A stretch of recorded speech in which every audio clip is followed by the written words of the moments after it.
to Life of an Artist with Lee Hang. And today with me, I'm very honored to have one of the shining lights of the Australian house music scene, former client of mine, founder of Body Control, Tina Says. Welcome. Hi, Lee. Thanks for having me, and hi to everyone else. My pleasure. And it's been a while since we last connected, and since we last worked together about 2 years ago, just seeing you and your career just really go from strength to strength. And just recently, right, you were in Queensland doing a tour. Yeah, last weekend I did a show at La La Land in Brisbane, which was a whirlwind of 24 hours trying to fly over and play my show and then go to bed and then fly back. But it was amazing. No quarantine.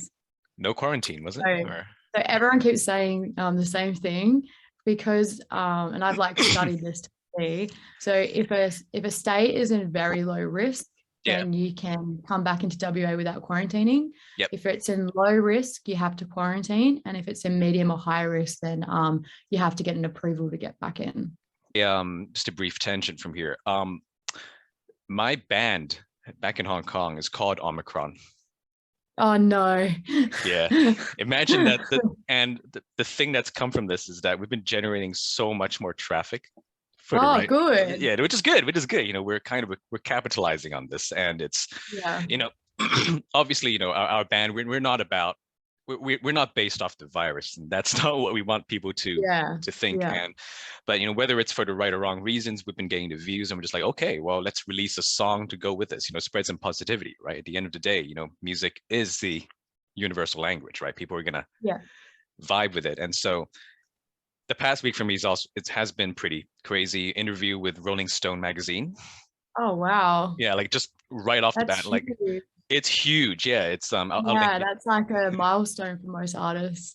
It is, yeah. And then I think that was Monday night, and then Tuesday I had mixed and mastered that track of ours. I'm just like, okay, they were running on a deadline here, let's get it out. And then Wednesday the article was out, and then since then it's just been crazy. But we've been, congratulations. Yeah, thanks. Yeah, and we've been getting the funniest comments ever. It's like, oh, now we know how, now they would know how Delta Airlines feel. And all these things. Yeah, just do a support slot with The Cure. Music's pretty sick, and I'm like, oh, you guys. I love it. Yeah. I love puns and jokes and stuff. So that's amazing. Yeah, and it's it's well timed, and but this is where things are with me, and that's great. Like use it, definitely use it as a launching platform, and then see what happens. You might get enough momentum to have a fan base to really start, building that into like a more longevity kind of thing. Yeah, anything can happen within these few days, right? Yeah, you'd know this really well. This whole anything can happen at any moment. And how does the Queensland crowd compare to the Perth crowd? I actually think Queensland is, in my opinion, quite similar to Australia, to WA. Just the people, they're very they're very outgoing and chatty, and I think they have a similar vibe over there to here. My crowd, it was kind of cool because they were fans of my music that have been longtime fans, because I'd played in Brisbane a couple of times before, they've been waiting for me to come back. So in Perth, I guess because I play a lot, and it doesn't feel like, I guess it just felt really special to have like people come up to me and be like, hey, I've been waiting for you to come back and stuff like that, like real genuine fans listening to music. That was an awesome experience. And they know every word, do you think so, or is it more of a Perth thing? I think because my stuff is like, there's a couple of songs with lyrics, and then there's like a lot of stuff that's more club stuff. But I have had people sing to the lyrics before, which was cool. Yeah, and that kind of feeling, I don't know that feeling because our band only ever wrote instrumental music. Oh, really? Yeah, because we're an instrumental band, so it's not, you can't really sing along to. Well, yeah, maybe you can, that kind of thing. But yeah, you can't beat that feeling when people are singing the lyrics with you, you know, like all like 2,000, 3,000 people. I think I mostly get like whistling, because when the drop is about to happen, they're like, "Ew!" That's like more. I probably get that more than like, that's only a thing that's happened recently in the last like 4 months. I've noticed at my shows, people have really started screaming or like just whistling and like yewing. Like that's new. Like during the build up to the drop. Yeah, just like throughout the whole set. I'm like, that just never used to happen. And I think that's just like a bit of the hype around the project. Oh, yeah. As soon as there's a bit of hype, people just are hyped up, I guess. Yeah. Oh, wow. No, beautiful, beautiful. It's just, you know, trends, right? It's hopefully let's see where this takes you, you know. All right. So let's go back to, you know, basically your roots in EDM. So what drew you to EDM in the first place? So I would probably start the story off with just what kind of drew me to music in the first place. So it's this pivotal moment I had in I think it was in grade 8 or 9. Mm-hmm. My mum said to me, "Do you want the internet or do you want Foxtel?" And I chose the internet because I wanted to be able to download music. Mm-hmm. And because you know, I had CDs and stuff. I always had a CD walker, and I just loved, like, I was listening to a lot of like Black Eyed Peas and a lot of R&B, like J-Lo and stuff like that. But my brother had given me like Nick Skits CDs, so I really started listening to like trance and stuff. And then when I was in high school, I always made the mixtapes for everyone. When I left high school, I started discovering the first really big electronic songs like Calvin Harris, Swedish House Mafia, David Guetta, like the real first, you know, pioneers of actually making that come to like the top 40 forefront of like music. And I started getting really fascinated with sounds rather than, I loved music before, but I was never as fascinated with it until it became electronic. And then I just used to it wasn't so much the lyrics that caught me, it was literally the sounds that make up music. And so like I started going to festivals and stuff because I obviously like love these artists, so I had that hype for them. And then it wasn't so much like becoming a DJ so much, like I never looked on stage and was like, oh, I wish that was me. It was more that I just all of a sudden was like, oh, I'd love to, like, you know, be able to mix my own stuff just for fun kind of thing. And then it just went from one thing to another from there, really. Wow, beautiful. I like how you remembered that so clearly. Yeah, it's just like, because it's because I've been asked that many times. You've been asked. It's like it's almost like a script, isn't it? It's almost like not really. It's like it's the standout of my, you know, my childhood and my. Not that I had difficulties in school and you know, like parents like breaking up and stuff. So I had a lot of like, I needed something that was kind of my thing and my escape through those times, and it was music, which I think, like you said, being the universal language, that probably helped a lot of people through a lot of things that they personally went through. So that's probably why it stands out as well. Yeah, and that's probably why definitely a lot of people are really drawn to it. You know, drawn to your music, and definitely because it really resonates with them.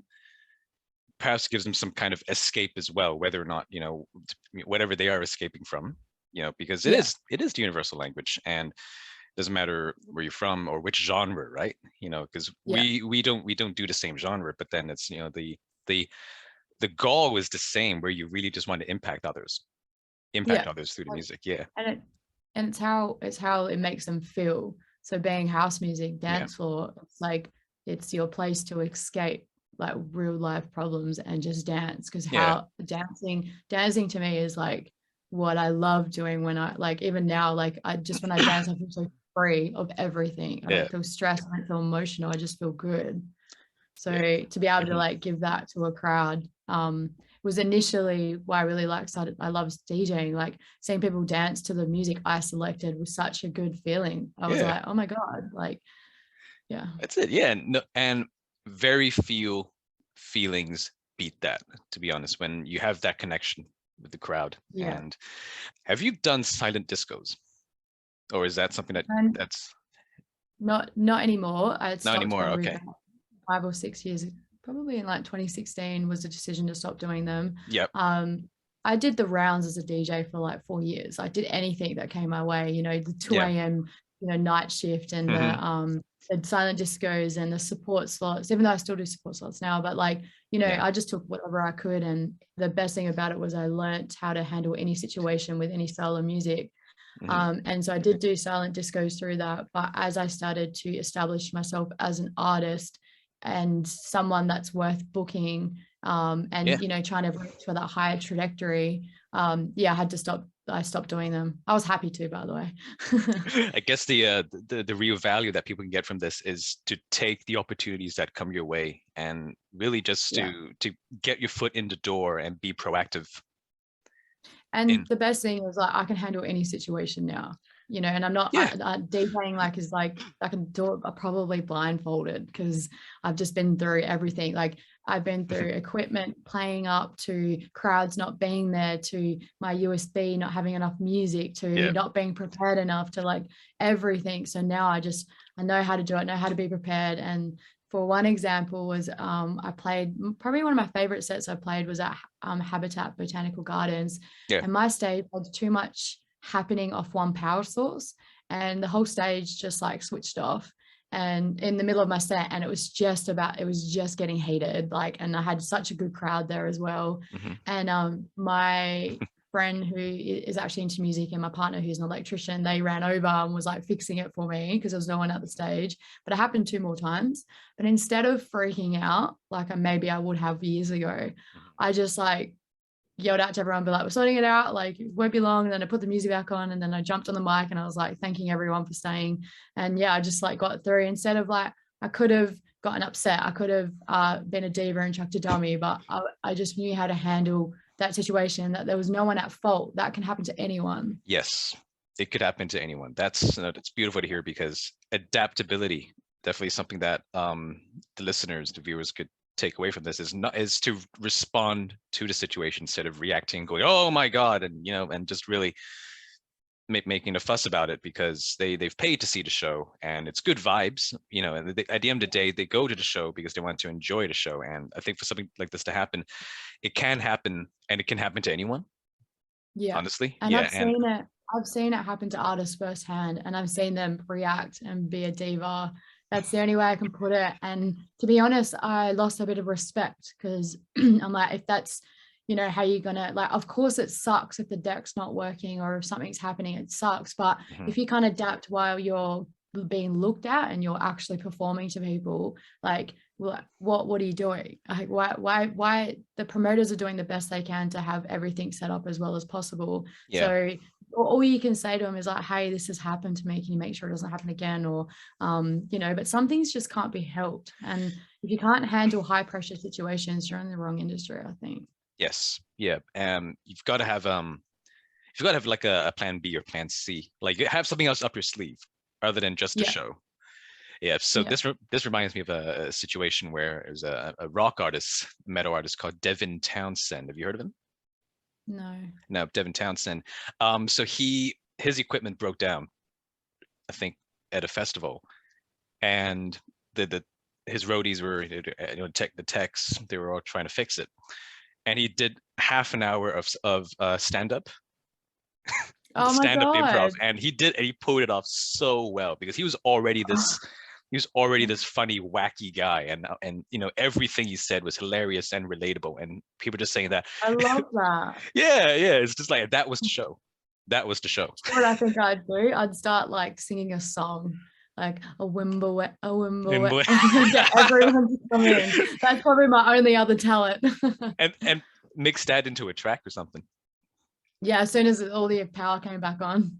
All right, exactly. Now mix it in. Yes, exactly. I should just have that track ready on my USB just in case. Just for the pure adaptability. Just for the pure irony of it, right? Just kind of like, just making awkward situation not awkward. Exactly. Just be comfortable with it. Good stuff. All right. So talk about the origin of body control and what's your aim with this and where you want to take it. Okay, there's a bit of a storyline to this, and it's changed obviously across the years, but initially I started it because I was at this point where I wanted to do something else, and I was going to start just doing regular mixes, like, you know, on SoundCloud and stuff. Yeah. And I was really loving like everything Boiler Room were doing, you know, touring all the world and having these, you know, events and recording them so we could just watch them on YouTube. And then I thought to myself, like, why haven't other artists just started doing, well, I kind of wanted to do a Boiler Room, but obviously hadn't been established enough. And then I thought to myself, like, why haven't people used this video format to produce their mixes on? So when people are at parties and they put the TV on, they can have a YouTube video playing, you know, have a visual aspect to the music. And then when I started thinking of that idea, one of my really good friends is a videographer. So I called him and I said, what does this type of production entail? And he said it's a lot of work, but it's also like not a lot of work. And he would be keen to jump on board and just do it with me. And he did it for free for a really long time. It was amazing. And so we started doing these little parties and I had to think of a name for it. And it took me a while to think of the name. It was a lot of like brainstorming and stuff. But then I love this comment, like, let the beat control your body. But at the time that was too long of a name for like, you know, a name of something. Yeah. So all of a sudden I just made sense. I was like, oh, body control. Like that's what I'm doing ultimately. Like I'm like playing the music, and this goes to every DJ. And then I'm getting everyone to dance some of the style of music that I'm playing, you know. If it's like disco, it's more groovy. If it's like these bangers that I tend to play, it's, you know, lots of builds and drops. So you're doing a lot of like these things. Yes. And so, yeah, body control just kind of made sense. And it kind of sounded like fun, but classy at the same time. So it was the first time I was like really, really like happy. Like I was 100% sure about it. And then I started doing these videos. They weren't live streams, but I started doing the videos and then we upload them to YouTube, and I started building my YouTube a bit. And I did about 4 or 5 of them. I think by the 5th one, it was the pandemic had been declared and everyone started streaming. So it wasn't unique anymore. It wasn't like, you know, having that was a point of difference from everybody else. Everyone was streaming and everyone was watching them in the first couple of months, but then after that, everyone got sick of watching them and the stats and views went down. And I did one stream through that. And for the work and stuff that I put into it, you know, there wasn't much, because there wasn't many views and stuff. I was like, is there any point in me continuing to do this, especially once we open up and people aren't going to want to sit there watching stuff on TV on the stream anymore. And then it kind of got put in the back burner. Yeah. And when it hit, I think it was like April this year, my team and I were talking about whether I could do a hard ticket sale show, like a Tina Says show, and whether I could sell tickets. And I said I was pretty confident if it was like, you know, a small cap show that we could sell it out. And then we were like, why don't we just do it under the Body Control brand? So basically turn Body Control into its own event. But Tina Says presents it, and I play at some, and maybe eventually I can build it up enough where I could just book other artists. And to me, it was another way of having another platform for me, a platform for a lot of artists that are writing really cool house music around Perth to come and actually like play their stuff out somewhere, not be told what to play. And it would meant that I could bring Body Control back to life in a better way. And also, not that I'm in this for money, but also have another source of money coming through, because obviously the more money I make as an artist, the more I can spend time on the art. Yes, exactly. And, you know, then, you know, you could develop Body Control even more and then see where it takes you. Yeah. And one thing I learned through this year, especially one of the lessons I learned is create a world for your music. Don't try and adapt to something. So that's where this whole thing really stuck with me. It was actually from Shock One, Carl, he gave me that advice. Yeah. And I was like, actually, he's right. Like, I'm not that I was trying to adapt, but I was like, maybe I can create this world that is my perfect event and like what I would think is a good event. And that's what I've been doing. So the first Body Control sold out, and I put a bit of money into getting these like flashing wristbands like that were red for everyone, because everything's like red at the moment. Yeah. And then I had a production lighting guy come in and set up all these beams and stuff like around the stage just to have a point of difference. And it was a really good vibe. It was just like the people, everyone was talking to everyone, and I really the energy of the event was the standout for me. Like people were screaming and knocking the table to the point that like chords were coming out of the deck. So this goes back to adaptability. Had to quickly have a song playing, put it back in, get it on, and quickly mix in. But I couldn't be angry about it because I'm like, they're just having a good time. Yeah. It's beautiful to hear. And where was this held? At the Rechabite, which is yes. Yeah, I think they opened up through the pandemic last year, and that's the 3-story nightclub in Perth. Northbridge, isn't it? Rechabite. Yeah. Yes. All right. Yeah. I took over the basement. Yes. The basement area. Yep, I know where it is. All right. Damn. I think that was your first Body Control gig in a while, like in about 2 years. Well, it was the first one that was properly ticketed. It was a ticketed actual event. The rest were just more like friends and family. Right. And so you were saying that you got a couple of other artists with you for this, right? Or was this just you?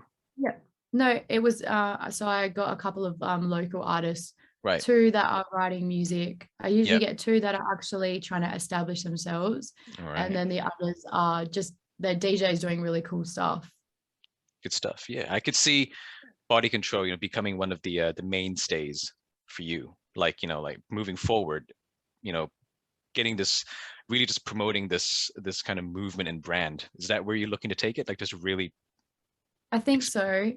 I think at this stage, it's definitely the Tina Says brand is definitely more important. Like I think this is a platform for me to kind of like represent my music and Tina Says and launch it. And when I do a hard ticket sales show, it proves how many tickets I can sell. So when we are negotiating our booking rate with other venues, we have that point to actually, negotiate. So that was another big part of it as well. But eventually I'm still like, do I turn this into its own thing where I run the show and maybe sometimes I don't play, maybe it's just for other artists I can start booking. And I think every show the capacity will get bigger and bigger, and until I can build it into like I think an 800 to like 1,000 cap thing, and then at that point I'll have enough money in the budget to start booking artists.